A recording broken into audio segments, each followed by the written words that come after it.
sa ulo ng mga humahataw na balita. Hataw Balita. Armed Forces of the Philippines tiniyak ang suporta sa panukalang pagtatayo ng permanenteng shelter sa Ayungin Shoal. Hataw Balita. Department of Trade and Industry iniulat ang 4 na trilyong piso na nakuhang pamumuhunan ni Pangulong Ferdinand Marcos Jr. mula sa kanyang foreign trips ngayong taon. Hataw Balita. Philippine Ports Authority o PPA inaasahan na lalagpas ng 5.1 million ang passenger traffic sa mga pantalan. Hataw Balita. Department of Health nakapagtala ng 52 fireworks-related injuries sa bansa.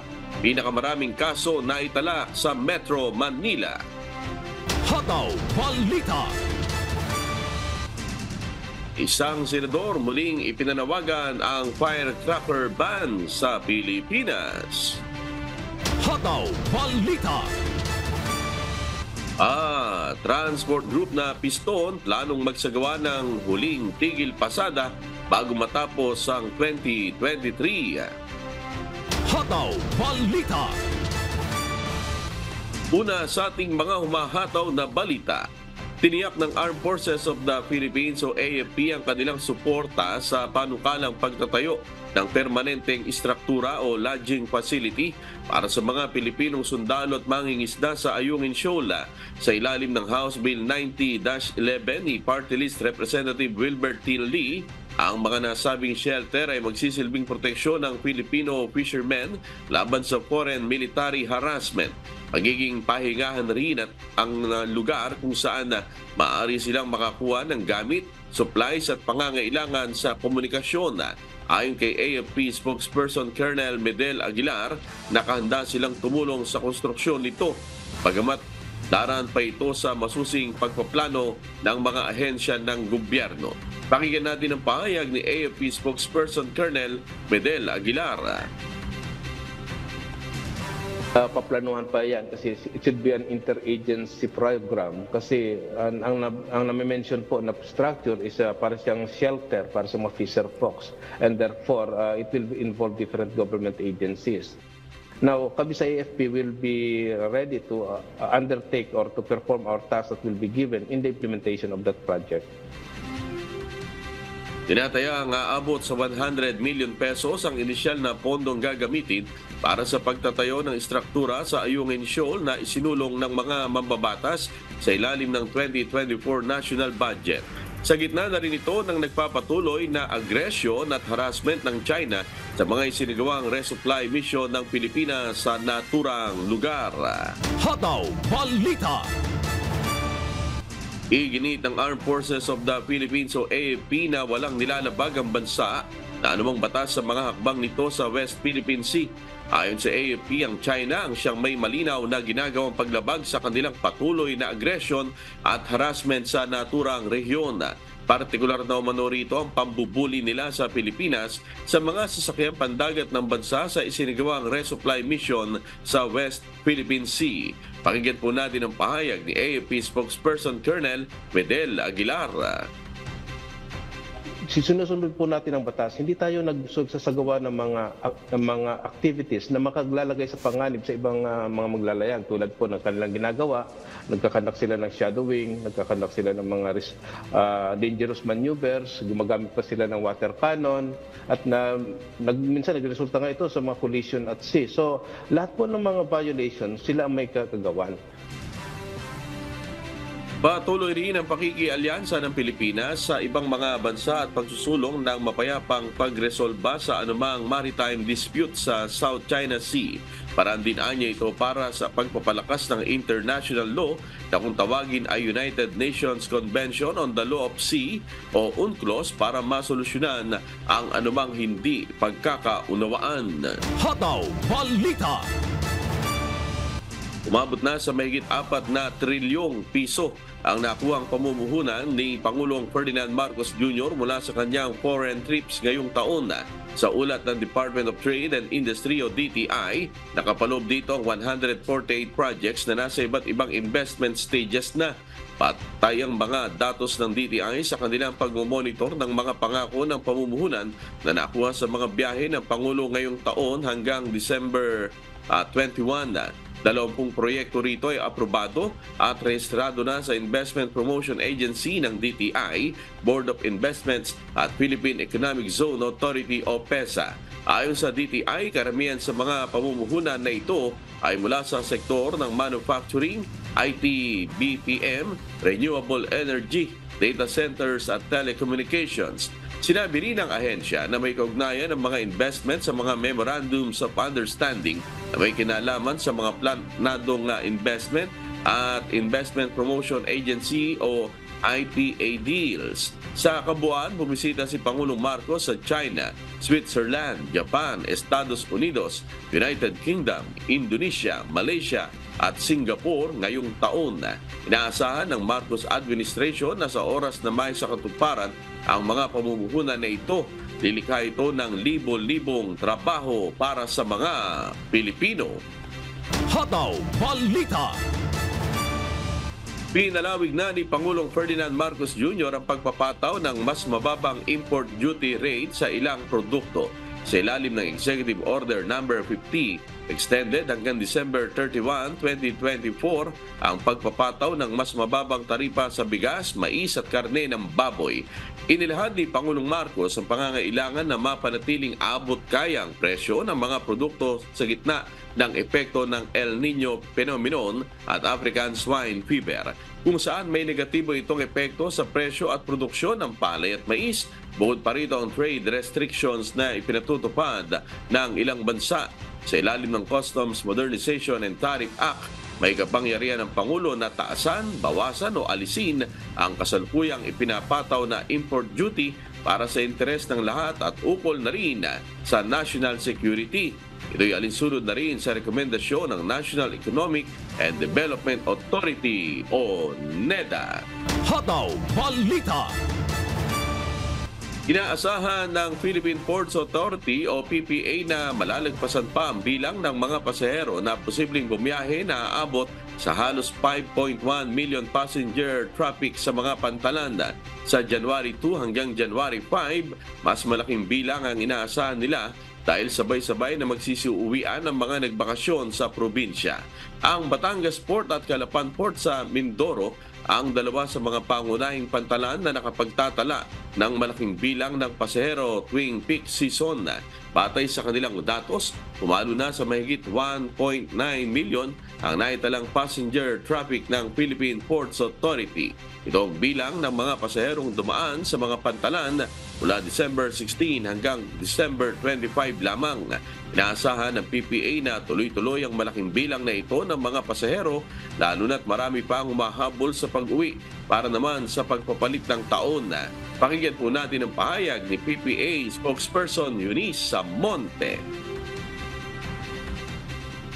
From December 16 hanggang December 25, nakapagtala na po tayo ng 1.9 milyon na pasahero. So, mas marami po ito sa inaasahan natin. Ngayon naman po ang panahon nila para humabol sa biyahe, yung mga hindi umuwi. Hataw Balita. Matiyagang naghintay ng biyaheng pauwi ng probinsya ang ilang pasahero sa Manila Northport Passenger Terminal kahapon, December 26. Mahigit lamang o 5,000 pasahero ang inaasahang dumaan, lalo na't maraming biyahe ang nailipat ng schedule ng pag-uwi. Bunsod pa rin ang epekto ng nakaraang bagyong Kabayan. Karamihan sa ating mga kababayan na uuwi at bibiyahe hanggang sa Linggo, December 31, ay hahabol sa probinsya para doon salubungin ang pagpapalit ng taong 2023. Pakinggan po natin ang pahayag ng ilan sa mga pasahero. Halos di kami makatulog sa sobrang excited Nagpasko lang dito. Doon na mag-New Year. Doon talaga yung gusto kong mag-New Year sa mga kamag-anak namin doon. Patuloy naman ang paalala ng Philippine Ports Authority o PPA na huwag nang magdala ng mga ipinagbabawal na gamit tulad ng mga matutulis na bagay, mga sumasabog, paputok at gamit na pangluto. Sa kabila ng patuloy na paalala na huwag nang magdala ng mga ipinagbabawal na bagay gaya ng bladed weapons, marami pa rin nakumpiska ang mga tauhan ng PPA.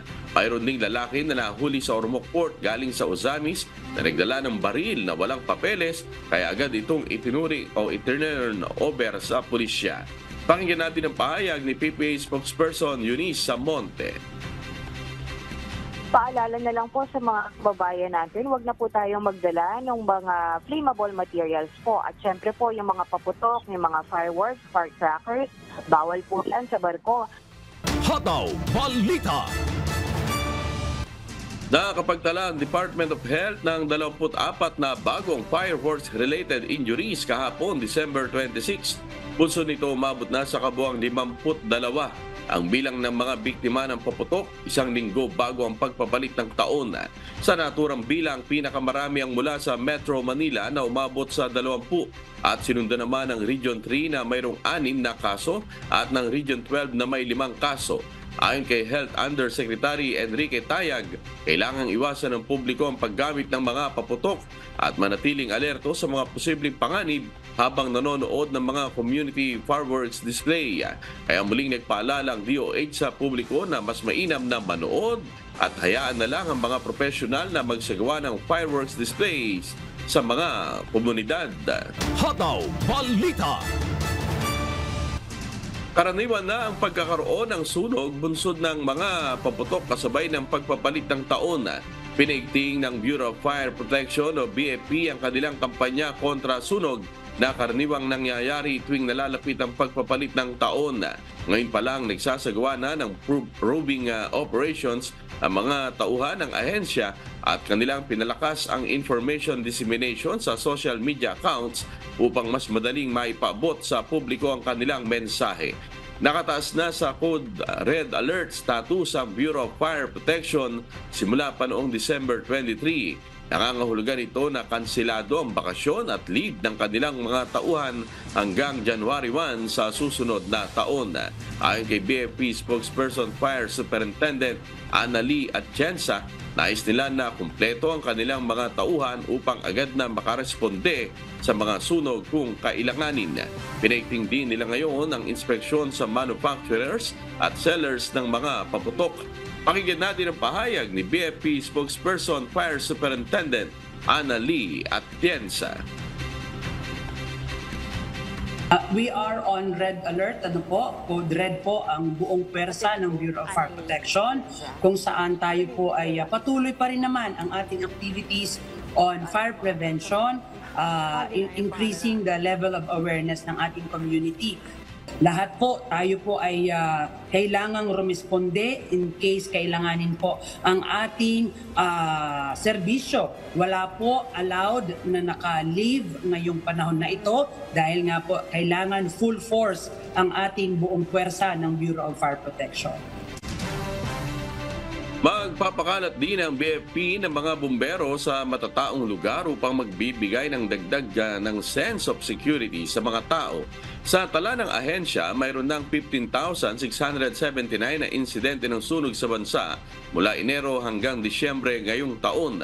Mas mataas ito kumpara sa naitala noong isang taon. Gayunman, araw-araw pa rin ang pagpapaalala ng BFP sa publiko tungkol sa pag-iingat para maiwasan ang pagkakaroon ng sunog, lalo na dahil sa paggamit ng mga paputok. Hinikayat din ng bawat lokal na pamahalaan na ipagbawal ang paggamit ng paputok sa mga bahay at residential area. Mas mainam anya na manood na lang ng fireworks display na inihanda ng bawat lokal na pamahalaan.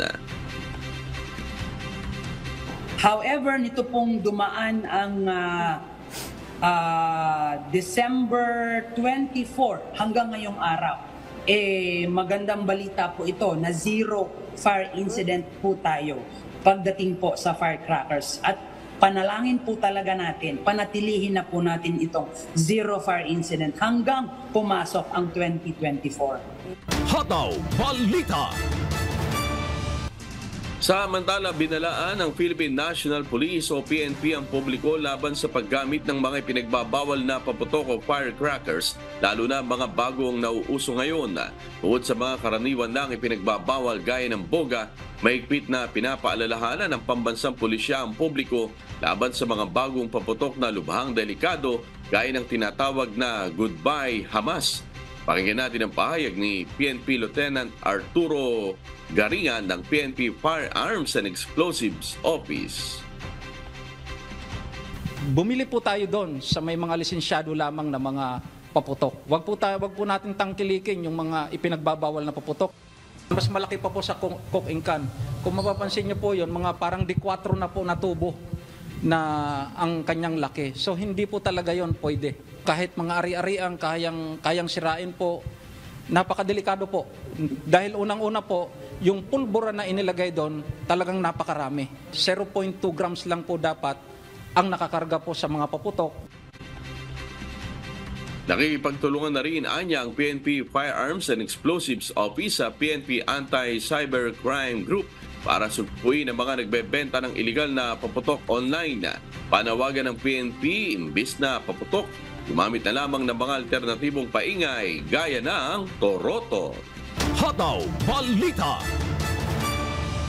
Napapanahon na para sa isang mambabatas na ang firecracker ban sa Pilipinas. Ayon kay Senator Sherwin Gatchalian, sa kabila ng mga direktiba kontra paputok, taon-taon na lamang ay mayroon pa ring nabibiktima nito.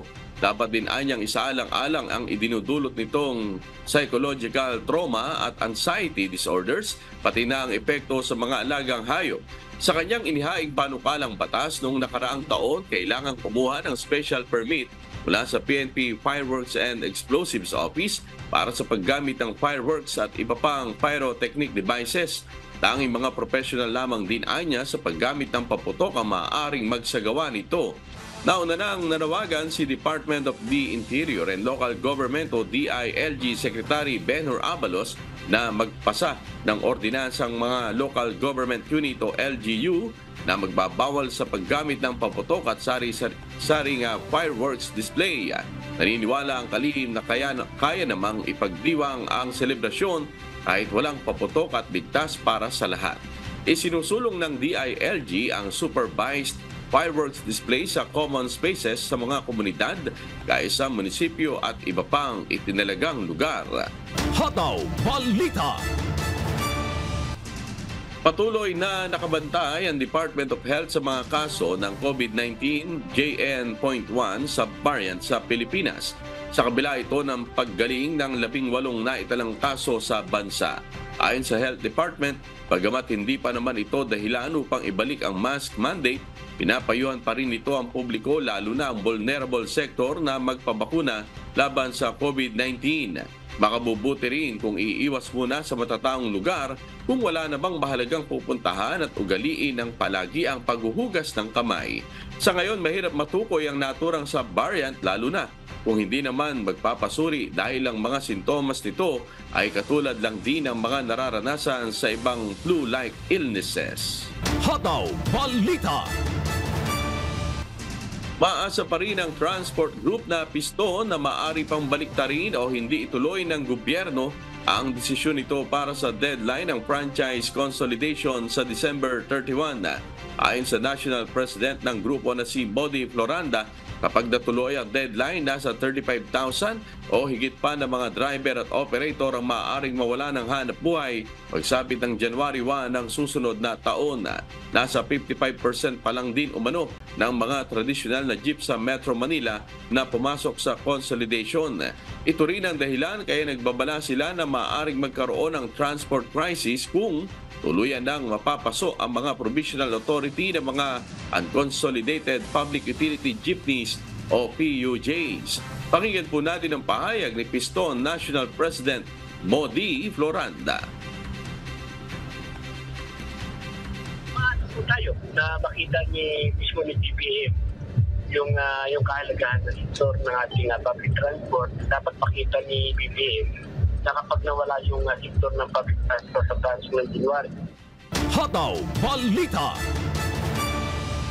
Pinag-aaralan ng grupong Piston na muling magsagawa ng malawakang transport strike bago matapos ang 2023. Habang hindi pa dumarating ang deadline ng franchise consolidation sa December 31, may sasagawang tigil pasada ang mga miyembro nila sa Iloilo at Bacolod. Susundan naman anya ito ng kanilang mga kasapi sa Rojas City, Cebu City at Southern Tagalog sa mga susunod na araw. Pakinggan natin ang pahayag ni Piston National President Modi Floranda.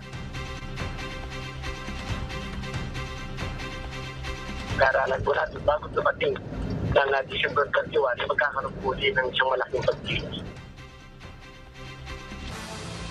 Ilan sa mga driver at operator ay nagpasa na ng intent of consolidation bagaman wala raw anya ito sa kanilang plano dahil namamahalan sa nasa mahigit 2 million pesos na halaga ng modern jeep na magiging pagmamay-ari naman ng kooperatiba. Napilitan na lamang anya sila dahil baka mawalan ng hanap buhay pagsapit ng January 1 at sa takot na hindi na makabiyahe. Iginit naman ng Department of Transportation na tuloy ang deadline ng franchise consolidation dahil si Pangulong Ferdinand Bongbong Marcos Jr. na ang nagdesisyon nito. Pakinggan natin ang magkasunod na pahayag ng ilan sa mga jeepney driver. Napilitan kami dahil dahil yung hindi maire-register sa sasakyan mo, ano hanap buhay mo. Pagka hindi mo naparehistro to, di bala. Pag inilabas mo to, huhulihin ka ng LTO dahil walang rehistro Kaya napilitan kami. Notice na siya kasi nga natatakot nga pagdating ng January, malamang mahuli na kami kasi wala na kami prangkisa hindi kami naka-membro sa co-op. Kaya wala siya nagawa kundi magpa-consolidate sa co-op. Hataw Balita. Sa iba pang balita, isang panukalang batas ang inihain sa House of Representatives para i-waive o alisin ng charge of bayad sa maliliit na electronic wallet at electronic fund transfer transactions. Ayon kay Cagayan de Oro 1st District Representative Lordan Suwan, nag-aalok ng magaan at abot-kayang halagang paraan sa banking ang mga e-wallet. At mas mahikayat ang mga kababayang may maliit na kita na gumagamit nito kung tuluyang aalisin ang charge sa maliliit na halaga ng transaksyon. Puso nito, maaari pang umigting ang financial inclusion na magdudulot ng paglago ng ekonomiya ng bansa. Patay sa proposed bill, hindi hihigit sa 1,000 pesos ang itinuturing na small value transactions. Kabilang na dito ang pagpapadala ng pera sa e-wallet users, pag-deposit at withdraw sa e-wallet account at paglilipat ng pondo sa isang bank account. Samantala, nagpayag naman ng agam-agam kaugnay ng isinusulong na panukala ang ilan sa mga gumagamit ng serbisyo kabilang ng mga may-ari ng sari-sari store at may e-wallet bilang maliit na negosyo. Pabor naman ang iba sa panukala, lalo na't regular silang nakapagbabayad ng transaction fee tuwing magbabayad ng utility sa pamamagitan ng e-wallet. Pakinggan natin ang magkasunod na pahayag ng ilan sa ating mga kababayan. Wala naman magwawalit yan dahil maliit na tindahan. Kasi kami, hindi na namin bigyan ng pansin kasi kumbaga abala na lang din sa amin yon. Mas maganda po kasi makakatulong po yun sa amin. Dagdag din po ng puhunan namin yun. Kasi po pag araw-araw na ganun lagi, malaking kabawasan din po sa puhunan namin. Hataw Balita. Kahit nagdeklara na ng 2 araw na unilateral ceasefire ang rebeldeng grupong Communist Party of the Philippines New People's Army o CPP-NPA, hindi tumigil ang militar sa pagsalakay sa mga ito. Bandang madaling araw nitong Lunes, December 25, 9 na buhay ang nasawi sa hanay ng mga Communist Terrorist Group o CTG sa 4 na barangay sa Malaybalay City, Bukidnon. Nadagdagan pa ng isang na-recover na labi nito lamang Martes, December 26.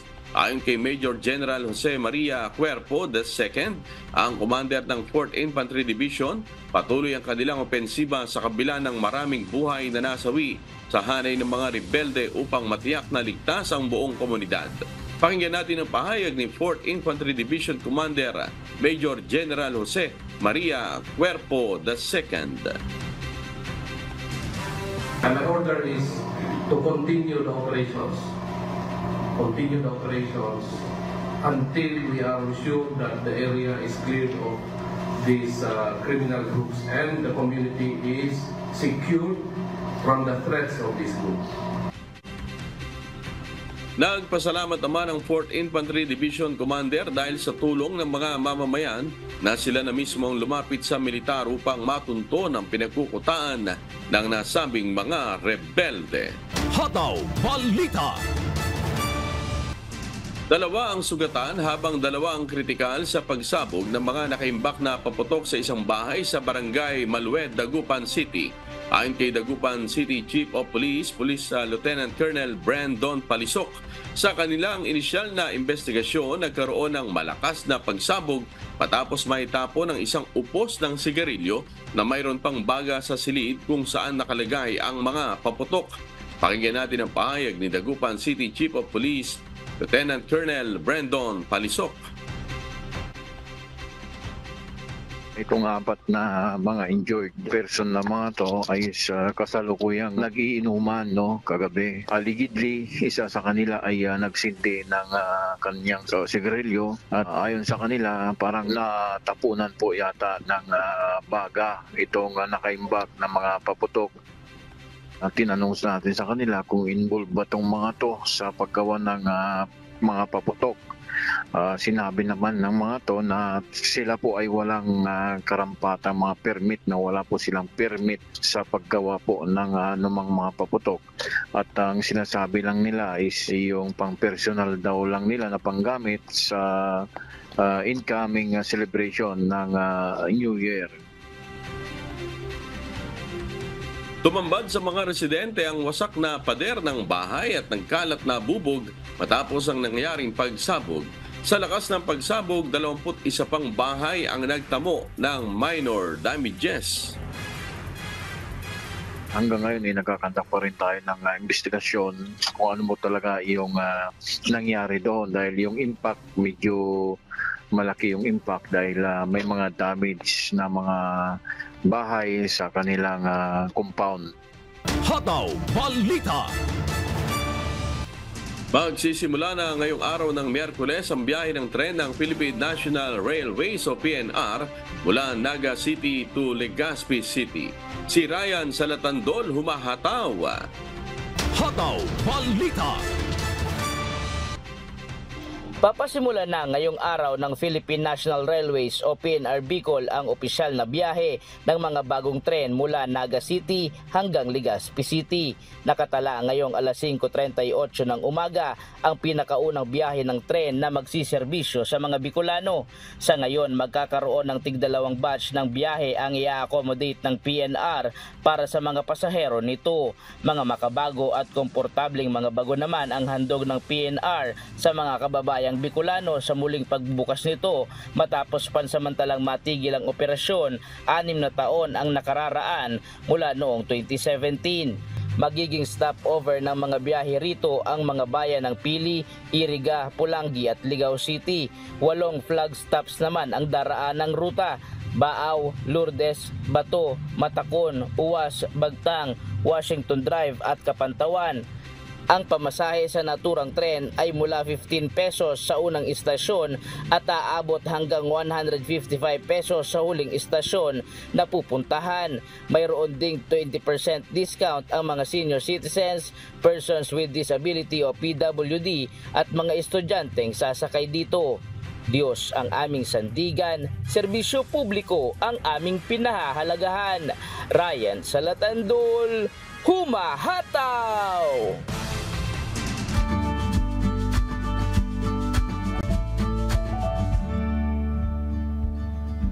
Alamin ang magiging lagay ng panahon sa iba't ibang bahagi ng bansa ngayong araw ng Miyerkules. Panoorin po natin ang update mula sa Philippine Weather Bureau Pag-asa.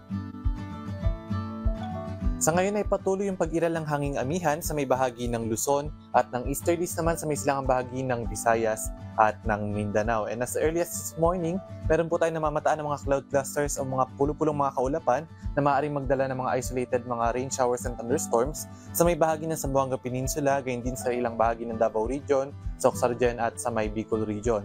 Ito pong mga pag-ulan na dulot nito mga pulupulong mga kaulapan na ito ay mga isolated rain showers and thunderstorms lamang at hindi natin inaasahan na magtatagal ng buong maghapon. And so far, wala pa rin tayo namamataan na low pressure area sa loob at labas ng ating Philippine Area of Responsibility. Mababa pa rin yung tsansa na magkaroon tayo ng bagyo within the next 3 days. At para naman sa magiging lagay ng panahon sa Kalakhang Luzon ngayong araw, inaasahan natin ang generally maulap na kalangitan at mga pag-ulan sa may bahagi ng Cagayan Valley, gayon din sa may Apayao, Kalinga, Aurora at sa may Quezon Province. At dahil dito, pinag-iingat pa rin yung ating mga kababayan dahil may ilang araw na rin umuulan sa mga probinsyang ating binabanggit at posible pa rin yung mga pagbaha at pagguho ng lupa. Maging alerto po sa mga banta ng pagbaha at pagguho ng lupa. Dito naman sa may bahagi ng Bicol Region at sa may Palawan, posible naman magkaroon ng mga isolated mga rain showers and thunderstorms.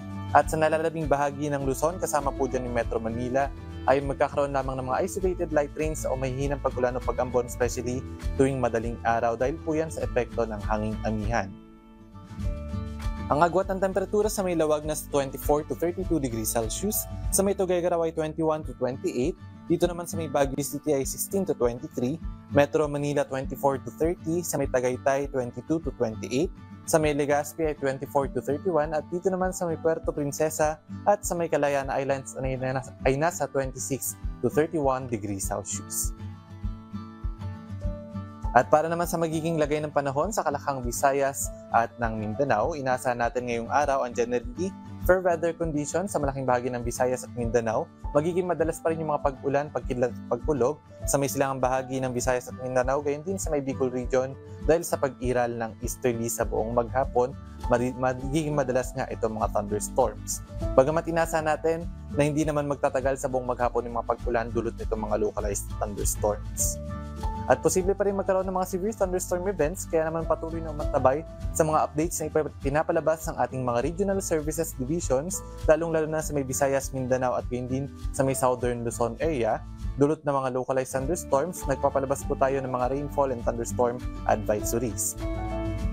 Agwat ng temperatura sa may Iloilo ay nasa 26 to 31 degrees Celsius. Sa may Metro Cebu at Tacloban ay nasa 25 to 31 degrees Celsius. Dito naman sa may Cagayan de Oro ay 24 to 30. Metro Davao ay nasa 25 to 32 degrees Celsius. At sa may bahagi ng Zamboanga City ay nasa 25 to 33 degrees Celsius. At para naman sa lagay ng ating karagatan, sa ngayon nakataas pa rin yung ating gale warning sa mga baybayin ng Batanes, Cagayan, kasama na yung Babuyan Islands, Isabela at sa may Ilocos Norte. Bagamat sa nakikita natin sa ngayon ay bahagyang umihina yung epekto ng hanging amihan, kaya naman unti-unti ring bumababa yung mga pag-alon na nararanasan. Ngunit delikado pa rin pumalaot sa mga baybayin na ating nabanggit, kaya hanggat maaari ay huwag mo nang pumalaot yung ating mga kababayang mangingisda at may maliliit na sasakyang pandagat.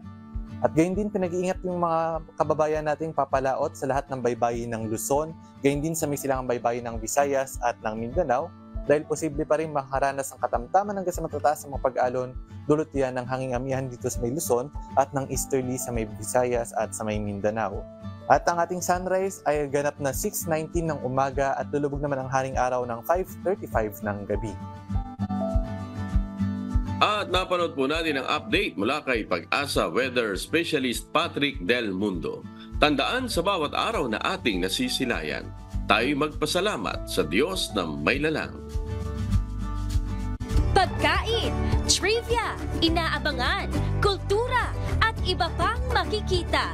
Patikim Probinsya. Anli, kainan ba ang hanap nyo after ng gala? O hindi kaya parties o food trips kasama ang friends o family? Pasyalan ng isang Filipino and Pan-Asian restaurant na pwedeng subukan sa Guimaras Island. Si Ira Pedregosa may patikim.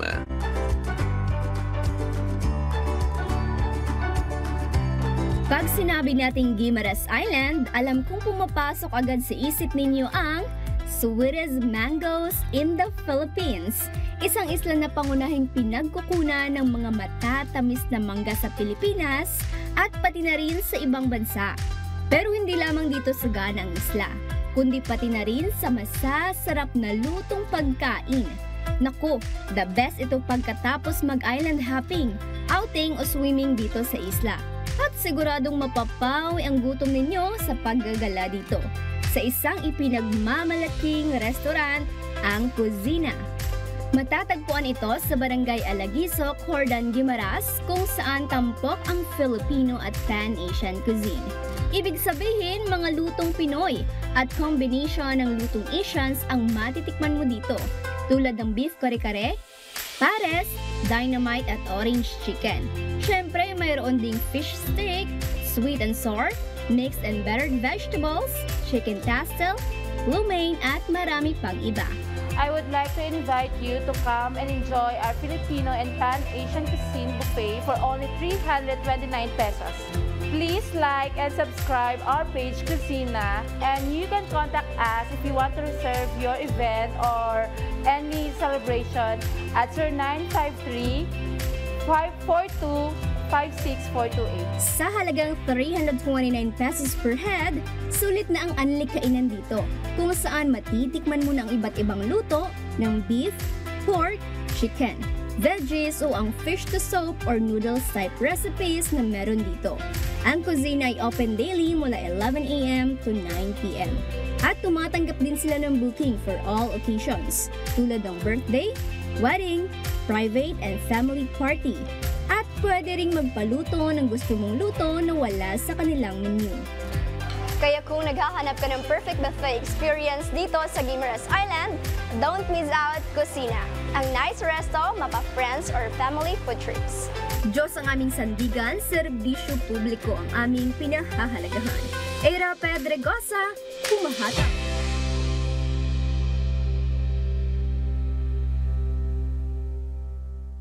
Hataw Balita. Ayan, at gusto ko lang i-shoutout si Marie Gabrido na suki natin dyan sa Pagsanhan, Laguna. At sa January 1, 2024, 7 p.m. Philippine Standard Time po ang panibagong sesyon ng Mass Indoctrination ng MCGI sa official MCGI social media accounts. Kabilang po ang MCGI channel, ang official YouTube channel ng Members Church of God International. Patuloy rin po namin kayong inaanyayahan na makiisa sa Global Prayer for Humanity tuwing Lunes hanggang Biyernes alas 9:30 ng gabi. Ito po ay nakastream ng live sa lahat ng MCGI social media accounts. Ang Global Prayer for Humanity ay bukas po sa lahat, anuman ang inyong relihiyon o lahi. At sa aming ibabahaging mga salita ng Diyos na ating sandigan, mula sa Kawikaan, Kapitulo 18, talatang 24. Ang nagpaparami ng mga kaibigan ay sa kanyang sariling kapahamakan, ngunit may kaibigan na mahigit kaysa isang kapatid.